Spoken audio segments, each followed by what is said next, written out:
So what I've tried to do for you is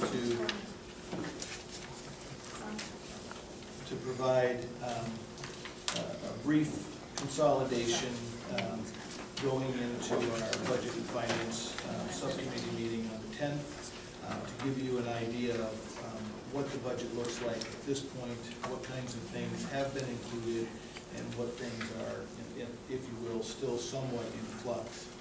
So as we take a look at the overall budget, what I've included are some bullet points for you to take a look at.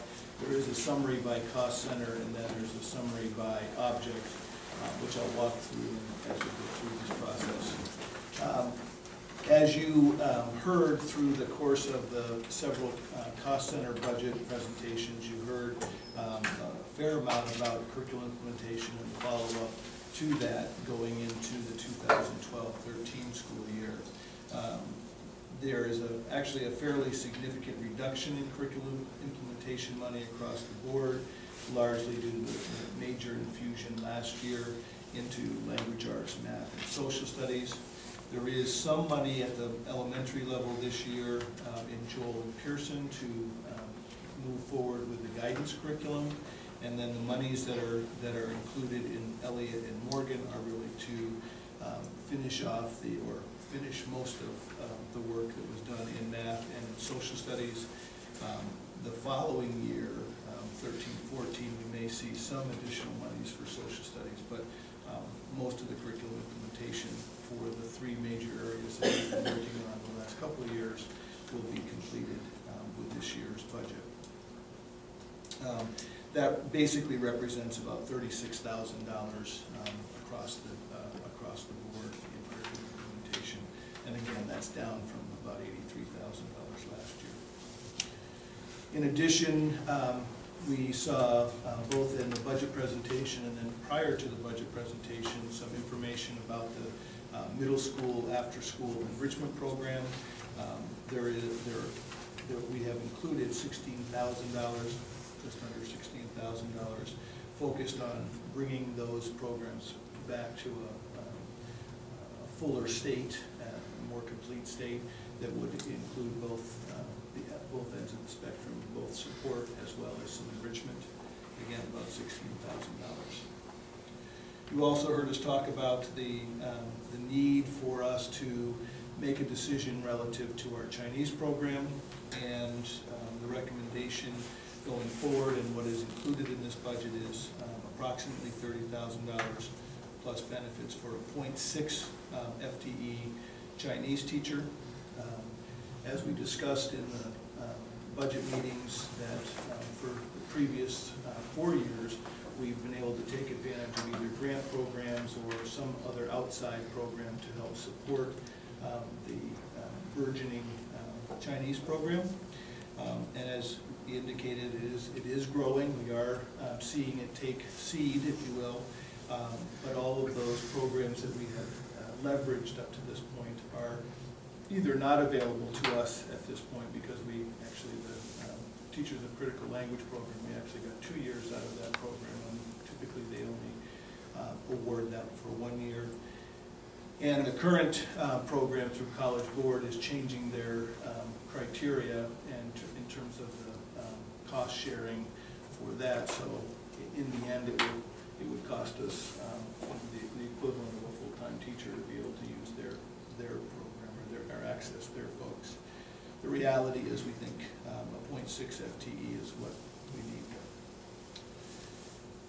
It also includes Can I stop you? Yeah, please. We're using abbreviation. FT is full-time equivalent, and it references a full-time teacher.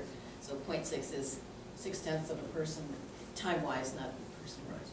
Right. Which amounts to about 3 periods a day. Right. If they taught Stop us if we throw out jargon or... Okay. The full-time math interventionist, you heard both Mrs. Horacio and Mrs. Norman speak about the need for supporting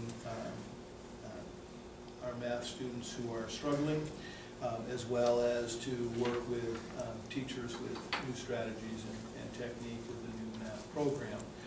This is a request that we initially made last year, looking at the rollout of the math curriculum.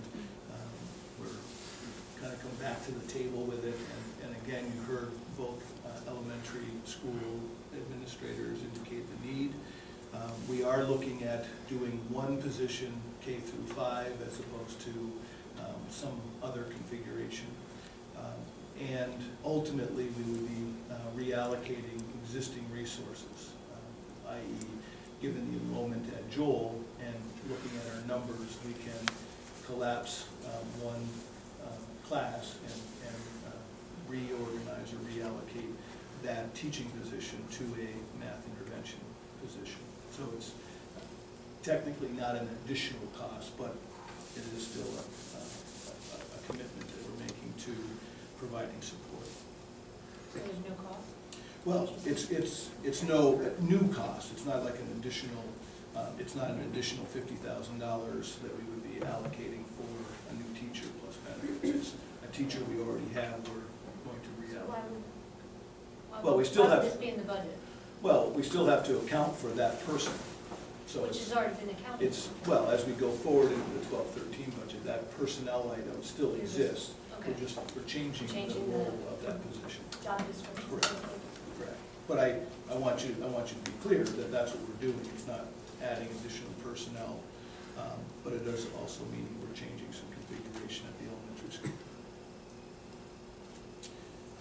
The utilities area, and this one, just before the Christmas break, we heard some interesting news from CLMP about a 7% rate reduction.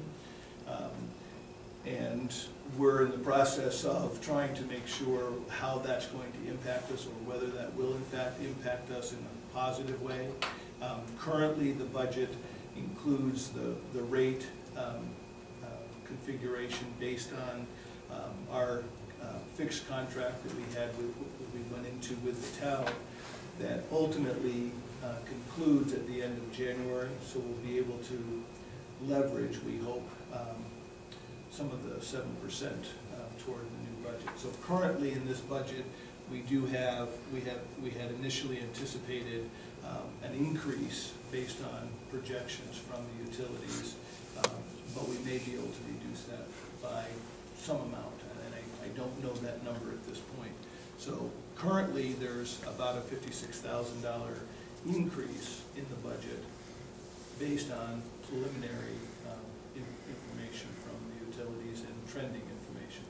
We may be able to bring that down some, and maybe more than may be able to bring that in as more of a flat rate. Excuse me.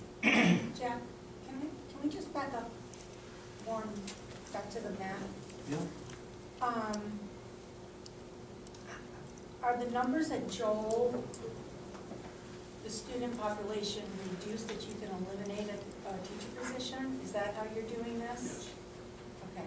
Yeah. Can, not tonight obviously, but next time can you kind of play that out for us? Sure. Right. We did, as part of that presentation, we walked through the numbers at each grade level, but I'll be happy to walk through that again. Thank you. No problem. But it works so that we're comfortable, the administrators are comfortable with, I'd just like to, with those numbers. Absolutely. at what grade, or, Yeah. Thank you. If you do have your presentation in the meantime, It's in my car. there is a, no, but Yeah. when you go home, there Okay. is one of the slides in the Joel, and each of them is enrollment and staffing, and it kind of shows where they're reallocating staff to meet the numbers. So that's there, but we'll bring it back to you. Okay, it's just that it's kind of easier when it's done simultaneously. Right. I'm trying to recall hear it you. now, but it's not right here in front of you, it's, okay. Any other questions about the math position? Utilities? Yes. When are you hoping to have some sort of hard numbers? I hope that I'll have a little better idea by our 10th meeting next week. Oh, January 10th meeting. I don't know, CLP doesn't have a lot of credibility right now. No, I understand that. We're So anxious.